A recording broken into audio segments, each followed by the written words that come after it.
السلام علیکم ورحمۃ اللہ وبرکاتہ. الحمد لولیہ والصلاة لنبیہ محمد وآلہ وصحبہ اجمعین. اما بعد. حاضرین و ناظرین، یہ درس نمبر 694 ہے.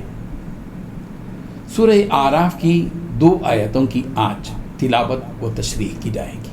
آیت نمبر 154 اور 155، 154 and 155 سورۃ الاعراف. چلیے سب سے پہلے ہم ان 2 آیتوں کی تلاوت کرتے ہیں، لفظی ترجمے اور ترجمے کے بعد تشریح کرتے ہیں. اعوذ باللہ من الشیطان الرجیم، بسم اللہ الرحمن الرحیم. ولما سكت عن موسى الغضب أخذ الألواح وفي نسختها هدى ورحمة للذين هم لربهم يرهبون.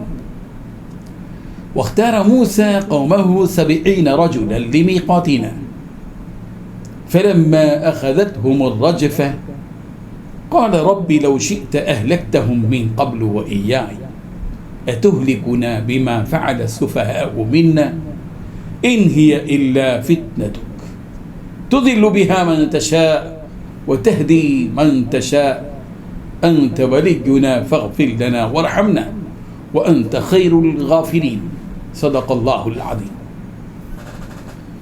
ولما اور جب سکت ٹھنڈا ہوا عن موسیٰ کا الغضب غصہ، اخذ تو اس نے اٹھائیں الالواح و تختیاں، وفی نسختها اور ان کے مضامین میں ہدن ہدایت، و رحمہ اور رحمت تھی، للذین ان لوگوں کے لیے کہ ہم وہ لربہم اپنے رب سے یرہبون ڈرتے تھے.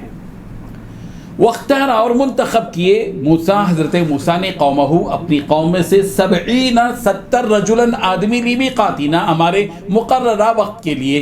فلما پھر جب اخذتہم ان کو پکڑ لیا الرجفۃ زلزلے نے، قالا تو موسیٰ نے کہا ربی اے میرے رب، لو اگر شئتا تو چاہتا اہلکتا ہوں تو انہیں ہلاک کر دیتا من قبل اس سے پہلے، وإیایا اور مجھے بھی، اتہلکنا کیا ہمیں ہلاک کرتا ہے تو بیما وجہ اس کے کہ جو فعلا کیا السفہاء بے وقوفوں نے منا ہم میں سے، ان نہیں ہے یہ الا مگر فتنتک تیری آزمائش، تضل تو گمراہ کرتا ہے بہا اس آزمائش کے ذریعے من تشاء جسے تو چاہتا ہے، وہ تہدی اور ہدایت دیتا ہے من تشاء تو جسے چاہتا ہے، انت تو ولینا ہمارا کارساز ہے، فاغفر لنا لہذا ہمیں بخش دے، وارحمنا اور ہم پر رحم فرما، وانت اور تو خیر الغافرین بہترین بخشنے والا ہے.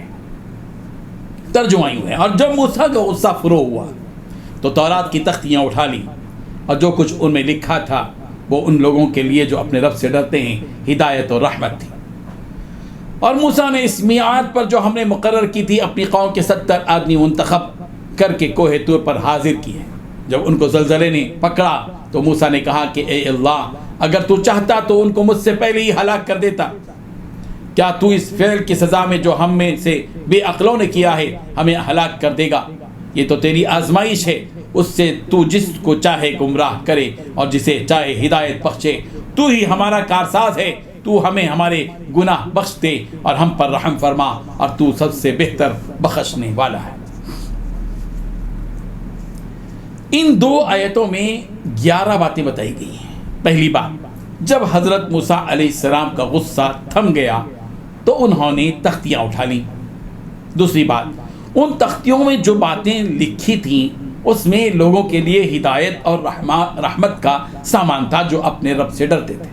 تیسری بات، حضرت موسیٰ علیہ السلام نے اپنی قوم کے 70 آدمی منتخب کیے تاکہ انہیں ہمارے طے کیے ہوئے وقت پر کوہ طور لے آئیں. چوتھی بات، پھر جب انہیں زلزلے نے آ پکڑا تو حضرت موسیٰ علیہ السلام نے کہا. پانچویں بات، میرے پروردگار اگر آپ چاہتے تو ان کو اور خود مجھ کو بھی پہلے ہی ہلاک کر دیتے. چھٹویں بات، کیا ہم میں سے کچھ بے وقوفوں کی حرکت کی وجہ سے آپ ہم سب کو ہلاک کر دیں گے؟ ساتویں بات، یہ واقعہ آپ کی طرف سے صرف ایک امتحان ہے. 8ویں بات، جس کے ذریعے آپ جس کو چاہے گمراہ کر دیں اور جس کو چاہے ہدایت دے دیں۔ 9ویں بات، آپ ہی ہمارے رکھوالے ہیں۔ 10ویں بات، اس لیے ہمیں معاف کر دیجیے اور ہم پر رحم فرمائیے۔ 11ویں بات، بے شک آپ سارے معاف کرنے والوں سے بہتر معاف کرنے والے ہیں۔ بزرگان محترم، جیسا کہ پچھلی آیتوں میں یہ بات بتلائی گئی کہ حضرت موسیٰ علیہ السلام نے کوہ طور سے لائی ہوئی تختیوں کو ایک طرف ڈال دیا تھا۔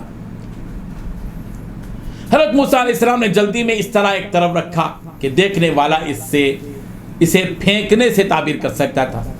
یہاں حضرت موسیٰ علیہ السلام کا تختیوں کو اس طرح ڈال دینا اس کی بے حرمتی کے طور پر نہیں تھا، چونکہ حضرت موسیٰ علیہ السلام نے جو تختیاں ڈال دی تھیں، یہ تختیوں کا ڈال دینا غیرت کی وجہ سے تھا اور قوم پر غصے کی وجہ سے بھی تھا۔ اس لیے حضرت موسیٰ علیہ السلام نے ڈال دیا، اور حضرت موسیٰ علیہ السلام کو جب ان کا غصہ تھم گیا اور تو وہ تختیاں اٹھا لی جن تختیوں میں تورات لکھی گئی تھی۔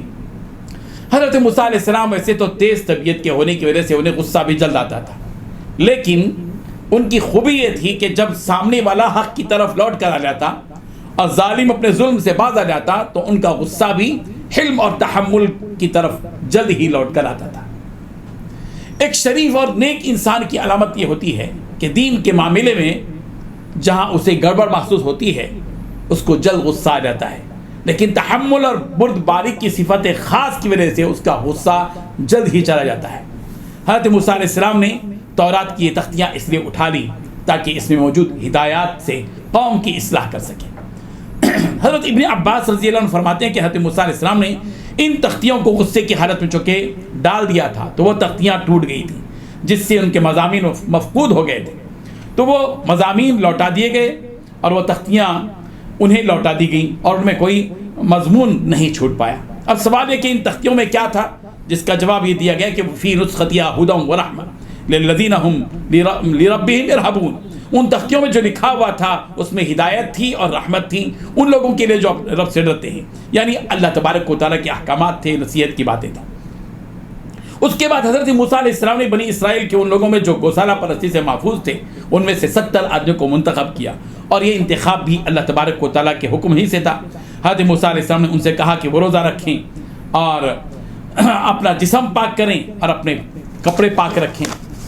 اس طرح حضرت موسیٰ علیہ السلام نے وہاں ان کو پہنچایا، لیکن ہوا یہ کہ وہاں پر انہوں نے حجت کی، حضرت موسیٰ علیہ السلام سے کچھ ایسی باتیں کی جس کا تذکرہ دوسری آیتوں میں آ رہا ہے، تو پھر تو ایک زلزلے نے ان کو آ پکڑا اور وہ ہلاک ہو گئے۔ حضرت موسیٰ علیہ السلام اللہ تبارک و تعالیٰ سے گر گرائے کہ اللہ تعالیٰ یہ کام پہلے ہی ہلاک ہو جاتے، پہلے ہی بنی اسرائیل کے درمیان میں رہتے ہوئے ہوتا تو ظاہر بات ہے کوئی ایسی بات نہ تھی، لیکن ان کو لے آیا گیا کوہ طور پہ اور یہاں یہ معاملہ ہوا۔ پھر رو رو کر حضرت موسیٰ علیہ السلام نے اللہ تعالیٰ سے گر گرا کر درخواست کی، اللہ تبارک و تعالیٰ نے پھر ان کو دوبارہ زندگی عطا کی، جس کی تفاصیل انشاءاللہ اگلی آیتوں میں آئیں گی۔ اللہ تعالیٰ نے ان حقیقتوں کو سمجھنے کی توفیق عطا فرمائے۔ وآخر دعوانا الحمدللہ رب العالمین۔